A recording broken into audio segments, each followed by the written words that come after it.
Hi, welcome to Whispered Love Stories. Subscribe so you don't miss the women's confessions we share every week. I had seen him before. Many times, actually. John, the sharp-dressed lawyer from the firm upstairs, with his confident stride and deep, knowing eyes. He was the kind of man that made you look twice, and then a third time when you thought no one was watching. Our office shared the same building, and while our interactions had been limited to passing glances and polite nods, there was an unspoken tension between us. Maybe it was just me imagining things, but I often wondered what it would feel like if our worlds collided.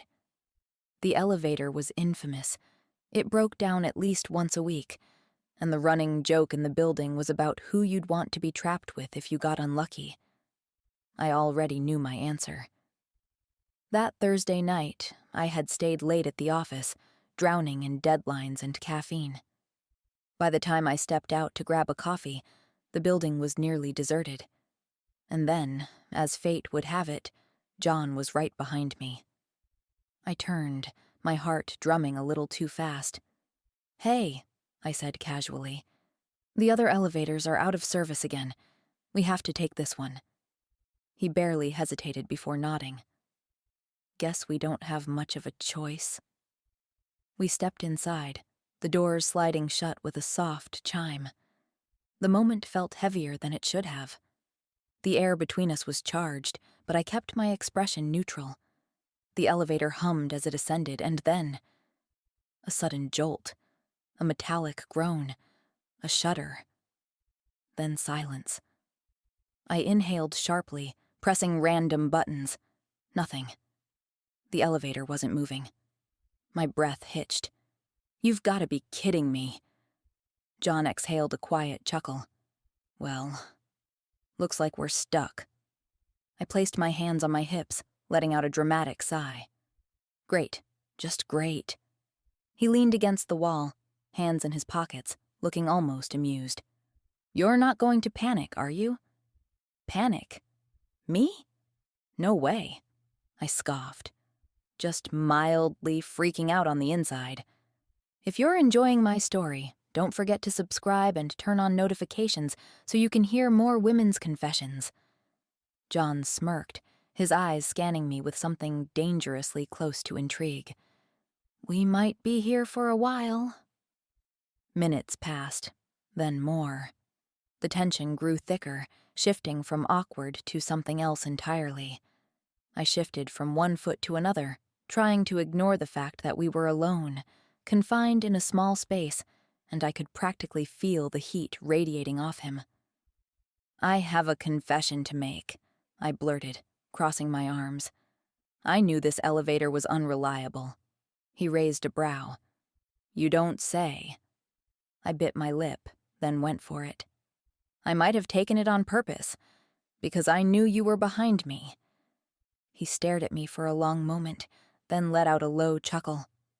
"I know." My stomach flipped. "You knew?" He stepped closer, just enough to make my breath hitch. "Yeah, but honestly, I wasn't in a rush to go back to my office anyway." His voice was deeper now, more intimate. The space between us disappeared as he reached up, tucking a stray strand of hair behind my ear. My pulse thundered. "John." His name barely left my lips before he kissed me. Soft at first, like he was savoring the moment, then deeper, hungrier.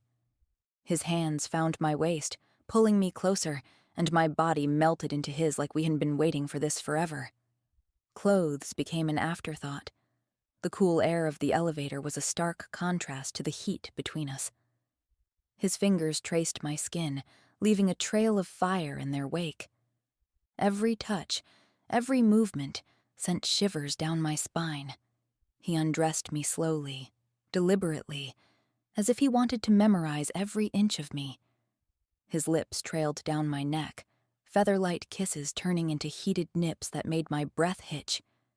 He took his time, exploring me, hands roaming, teasing, before pressing me against the elevator wall, his body firm against mine.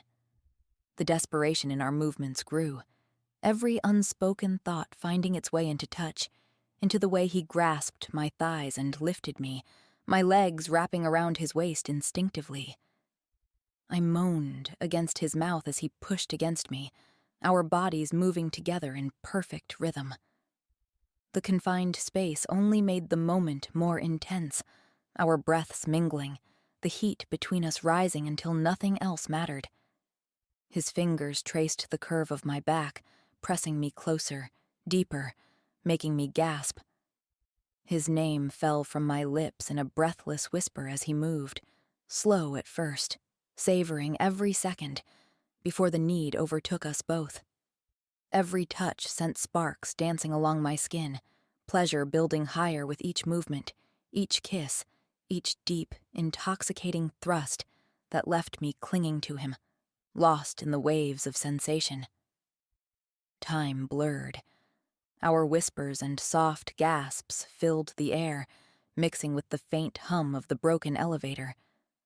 There, in the dim glow of the emergency light, nothing else existed but the intoxicating rhythm of us.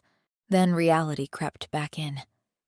The small space smelled of heat and satisfaction, our bodies still tangled in the aftermath. I felt his heartbeat slowing against my skin, a steady rhythm that matched my own. I ran my fingers lazily down his chest, unwilling to break the silence just yet. John let out a deep sigh, a satisfied smirk playing on his lips. "Well," he murmured, "I think I might start taking the elevator more often." I chuckled, pressing a soft kiss against his collarbone. "Only if you time it right." We stayed there a little longer, basking in the stolen moment, knowing reality would soon come knocking. But for now, in the dimly lit elevator, we were just two souls lost in the heat of something that neither of us wanted to let go of. Just leave your thoughts in the comments. Wouldn't you have done the same in my place? Well, I have no regrets at all, and I will most likely tell this story to my grandchildren when I'm old enough. On this channel, we share real stories from women who dare to confess fleeting romances they wouldn't tell anyone else. Subscribe so you don't miss the weekly story.